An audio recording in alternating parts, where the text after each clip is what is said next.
अच्छा जी, welcome to the part 2 of MTH 202 final term exam का जो पास्ट पेपर सॉल्व कर रहे थे हम।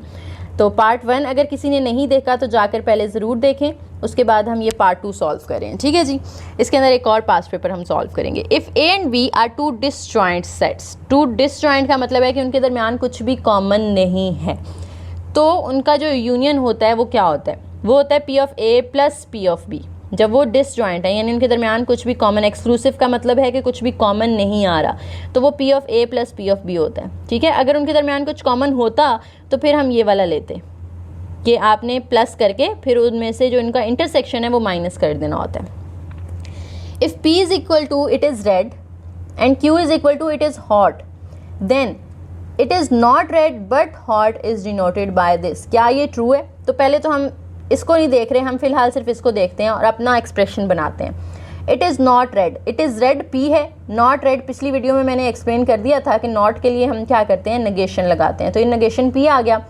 बट जो है ना वो एंड के लिए यूज़ होता है। ठीक है, हॉट, बट हॉट, ये हॉट है। ठीक है, हॉट है का मतलब है कि Q आ जाएगा, नॉट हॉट होता तो नेगेशन Q आ जाता, तो हमारा नेगेशन P एंड Q आ रहा है, तो इधर तो negation P and negation Q लगा हुआ है ना, तो इसका मतलब है कि ये फॉल्स होगी स्टेटमेंट, तो फॉल्स वाला आपने यहाँ से चूज़ कर लेना है। ठीक है, यहाँ नेगेशन नहीं होना चाहिए था।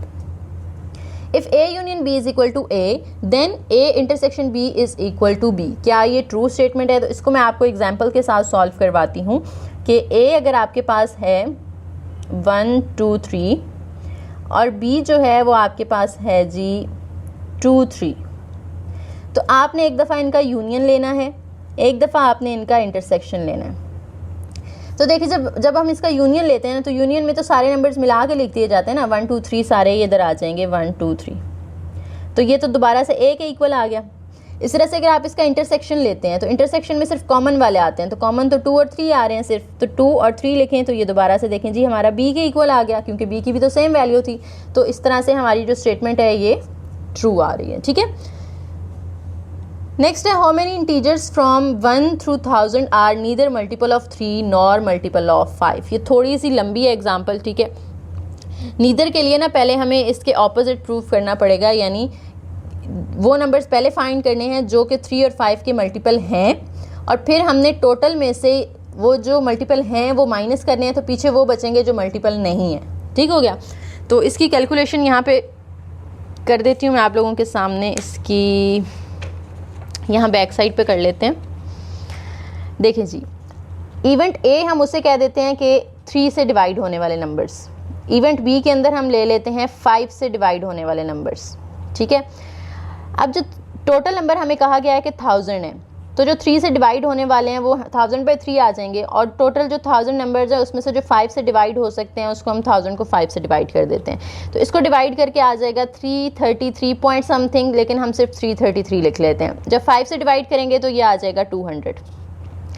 अब उसके बाद हमें देखें जी कहा क्या गया है, how many integers from 1 through 1000 are neither multiple of 3 nor multiple of 5। तो पहले तो देखें ना, यहाँ पे आपने इनका नीदर नॉर फाइंड करने से पहले हम इनका ईदर और फाइंड कर लेते हैं। ठीक है, ईदर और फाइंड करेंगे तो जो आंसर आएगा उसको टोटल में से माइनस करेंगे तो पीछे नीदर नॉर वाले आ जाएंगे। तो ईदर और के लिए और जो होता है वो मैंने आपको पहले भी बताया था, और जो होता है वो यूनियन होता है, यानी A यूनियन B। तो ये इक्वल होगा N of A plus N of B, अभी पीछे हमने पढ़ा था ना, और N of A plus N of B के साथ हमने माइनस भी कर देना है N of A intersection B को। और ऐसा क्यों करना है? क्योंकि ये दोनों ओवरलैपिंग हैं। कुछ नंबर्स जो 5 से डिवाइड होते हैं वो 3 से भी डिवाइड होते हैं, जैसे कि 15 है, ये 5 और 3 दोनों से डिवाइड होता है, 30 है, ये दोनों से डिवाइड होता है, 45 है, ये दोनों से डिवाइड होता है। तो कुछ नंबर्स ऐसे हैं ना जो दोनों में आ रहे हैं, यानी कुछ ना कुछ इनमें कॉमन आ रहा है, तो हम वो पहले इंटरसेक्शन के साथ कॉमन ले लेते होते हैं। तो N of A intersection B भी हमें निकालना पड़ेगा, जिसमें हम 1000 नंबर्स को डिवाइड करेंगे, 5 और 3 दोनों को मल्टीप्लाई करें तो 15 होता है ना, ऐसे नंबर्स जो 15 से डिवाइड हो, क्योंकि जो 5 और 3 दोनों से डिवाइड होते हैं ना वो सारे 15 के टेबल में भी आते हैं, ये आप नोट कर सकते हैं यहाँ से। तो 15 से जब डिवाइड करेंगे तो 66 पॉइंट समथिंग आएगा, लेकिन मैं सिर्फ 66 तक लिख रही हूँ। अब इनकी वैल्यूज़ पुट कर लेते हैं। N ऑफ A हमारे पास यहाँ पर आया था 333, एन ऑफ बी हमारे पास आया है 200 and n of A intersection B हमने निकाला है 66। जब आप इसको सॉल्व करते हैं तो ये 467 आ जाता है इनका यूनियन। तो हमने तो ये वो आए हैं जो डिवाइड हो सकते हैं 3 और 5 से, हमने वो निकालने हैं जो ना तो 3 से डिवाइड होते हो ना ही 5 से डिवाइड होते हो। तो हमने टोटल में से इनको माइनस कर देना है। तो टोटल हमारे 1000 थे, उसमें से आप 467 को माइनस कर दें तो वो हमारे पास आ जाएंगे 533। ठीक है, तो ये दोनों मैंने कर दिए हैं क्योंकि ये वाली भी पूछी जा सकती है ईदर और वाली, और नीदर नॉर वाली भी पूछी जा सकती है। तो ईदर और वाली तो इतनी करनी है आपने, लेकिन नीदर नॉर है तो आपने टोटल में से इसको माइनस कर देना है। तो यहाँ से जो हमारा ऑप्शन बन रहा है वो ये 533। नेक्स्ट देखिए, द वैल्यू ऑफ, ये आपको एक सिंबल नज़र आ रहा है, इसकी वैल्यू आपने निकालनी है। अच्छा जी, इस सिंबल का मतलब क्या है पहले तो हम ये देख लेते हैं। जब आपके पास x लिखा हुआ है तो ये ना दो तरह के सिंबल होते हैं, एक इस तरह होता है और एक इस तरह होता है। इसको हम कहते हैं फ्लोर, जो नीचे बना हुआ होता है ना उसको हम कहते हैं फ्लोर। ठीक है, और जो ऊपर होता है उसको हम कहते हैं सीलिंग। ठीक है, अब हमसे सीलिंग के बारे में पूछा गया। अच्छा जी, फ्लोर भी मैं एक्सप्लेन कर देती हूँ और सीलिंग भी एक्सप्लेन कर देती हूँ। फ्लोर वो होता है ना जिसमें हमें जो यहाँ पे नंबर दिया हुआ है ना उसमें से थोड़ा सा हमने स्मॉलर नंबर लेना होता है, यानी उसके साथ बिल्कुल उसके कंसेक्टिव स्मॉलर नंबर कौन सा है। और जो सीलिंग है उसमें हमने उससे आगे वाला यानी ग्रेटर नंबर लेना होता है। तो अब -2.01 है ना, तो अच्छा फ़िलहाल इसको इग्नोर करें, मैं आपको एक और एग्जांपल देती हूँ यहाँ पे, सिर्फ 2.01। ठीक है, तो इसका फ्लोर जब आपने फाइंड करना है तो यानी इससे स्मॉलर नंबर 2.01 के करीब करीब कौन सा ऐसा नंबर है जो होल नंबर हो इससे छोटा, तो वो 2 आ जाएगा। तो इसका स्मॉलर नंबर 2 आ जाएगा। और इसी तरह से इसका ग्रेटर नंबर निकालना है तो 2 से आगे वाला नंबर आएगा ना जो कि 3 है।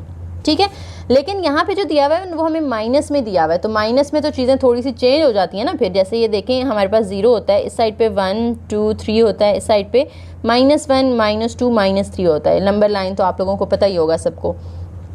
तो देखें जब यहाँ पे हमने निकालना है ना, ये -2.01 है, यानी ये -2 से यहाँ पे होगा थोड़ा सा, ये वाला पॉइंट होगा। ठीक है, अब फ्लोर निकालने के लिए हमने इससे थोड़ा सा क्या करना है, पीछे जाना है, यानी इससे छोटी वैल्यू। फ्लोर में हमने स्मॉलर वैल्यू लेनी होती है ना, तो स्मॉलर का मतलब है कि हम इस साइड पे, क्योंकि लेफ्ट साइड पे जाते जाएं तो वैल्यूज़ छोटी होती जाती हैं और इस साइड पे जाते जाएं तो वैल्यूज़ बड़ी होती जाती हैं।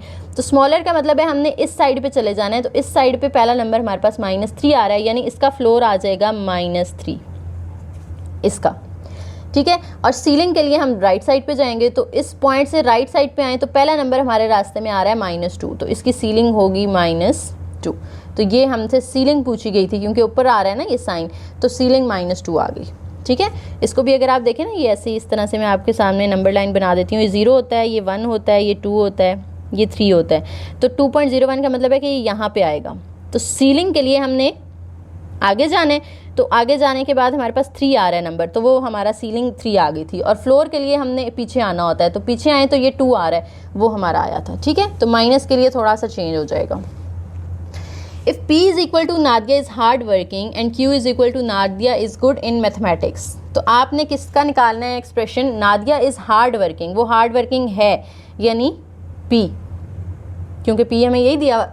उसके बाद एंड गुड इन मैथमेटिक्स, और वो मैथमेटिक्स में गुड भी है, यानी जो गुड है वो हमें Q दिया हुआ है तो Q, और एंड आ रहा है दरमियान में तो ये आ जाएगा P एंड Q, तो A ऑप्शन करेक्ट बन रहा है। अगर यही आपसे कहा जाता Nadia is hard working but not good in math, यानी वो हार्ड वर्किंग तो है but not good in math, तो नेगेशन क्यों आ जाता।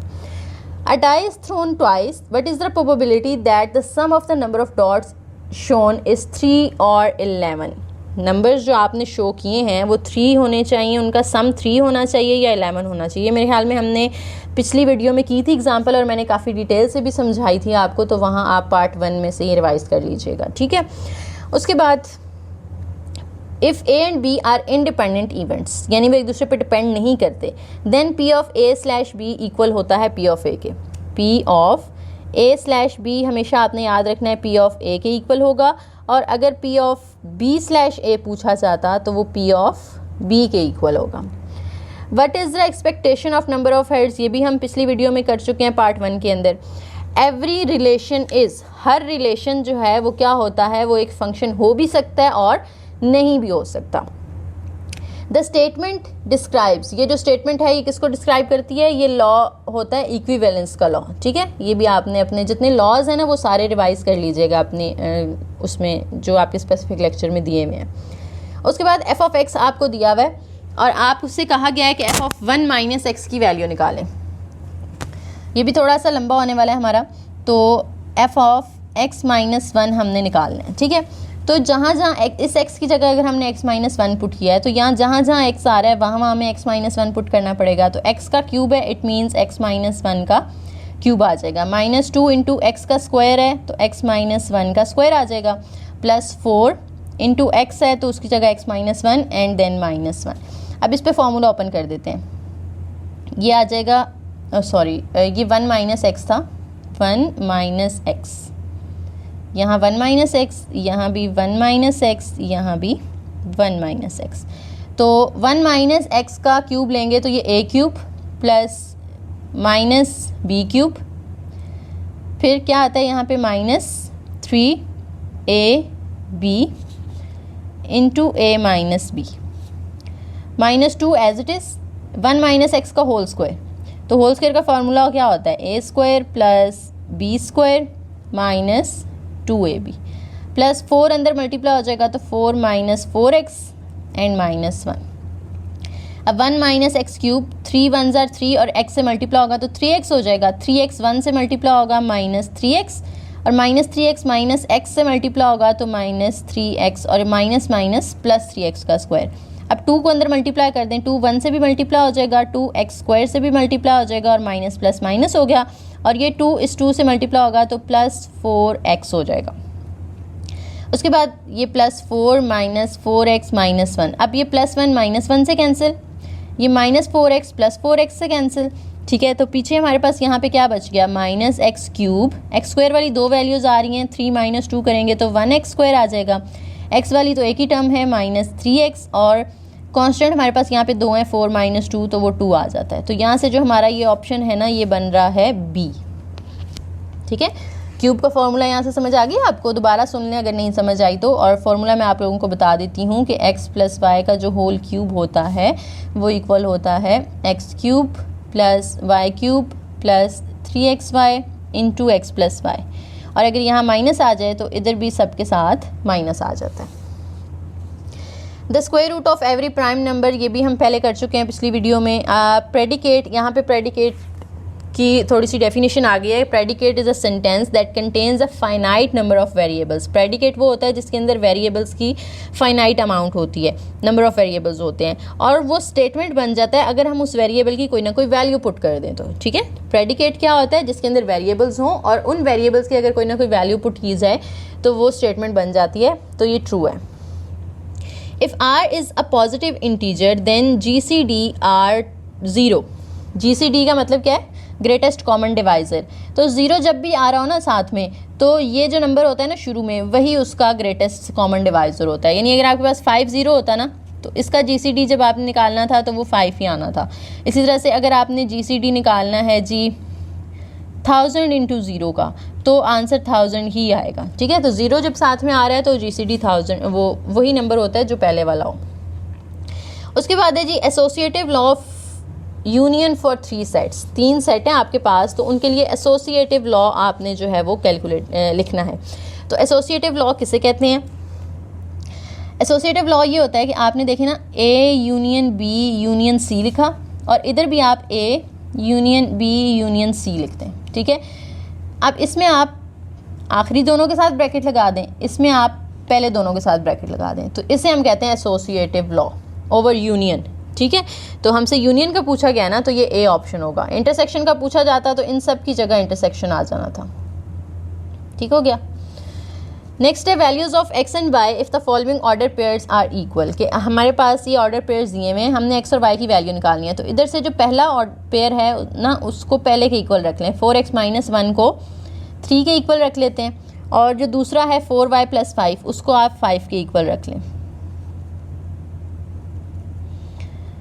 1 वहाँ जाके प्लस हो जाएगा, तो 4x इज़ इक्वल टू 4 आ गया, 4 वहाँ जाके डिवाइड होगा तो x की वैल्यू 1 आ जाएगी, और 4y इज़ इक्वल टू 5, ये वहाँ जाके -5, तो 4y इज़ इक्वल टू 0 हो गया।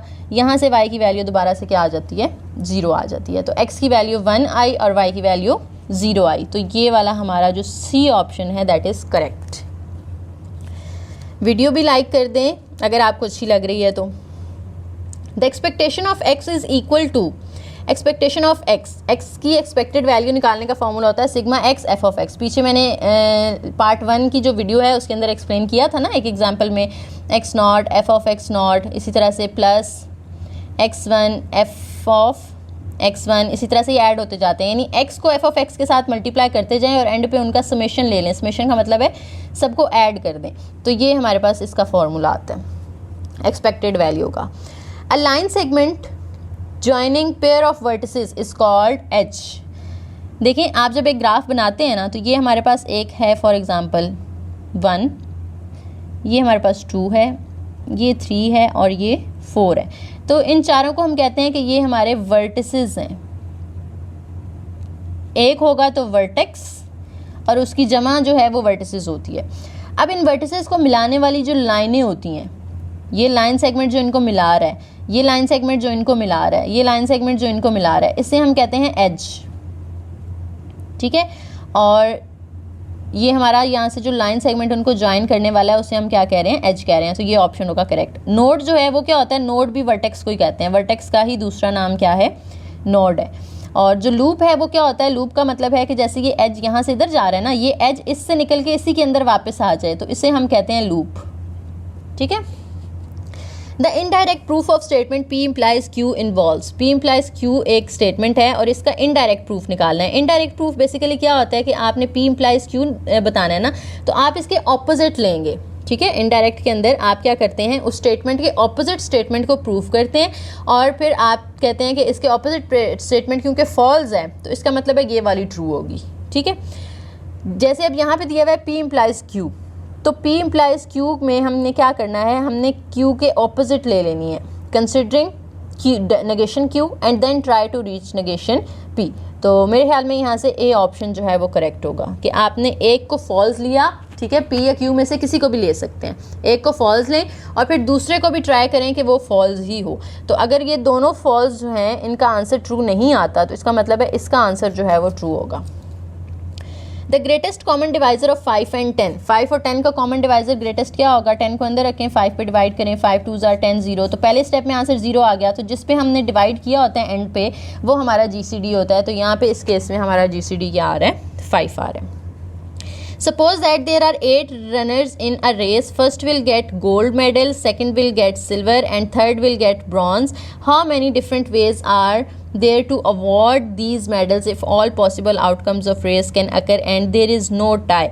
टाई नहीं होता। तो टोटल कितने रनर्स हैं हमारे पास, यहाँ पे टोटल 8 है ना, तो 8 में से देखें हमने मेडल्स कितने को देने हैं, फर्स्ट सेकंड और थर्ड वाले को। ठीक है, तो 3 हमने मेडल्स यहाँ पे प्रोवाइड करने हैं। तो हम यहाँ पे कहेंगे कि जो हमने प्रोबेबिलिटी निकालनी है ना वो किसकी निकालनी है, 8p3 की। ये नोटेशन लिख लें, ये नोटेशन लिख लें, MCQ पे डिपेंड करता है कि आपको कौन सी वाली दी हुई है। तो यहाँ पे आपको ये दी हुई है p इंटू 8 3।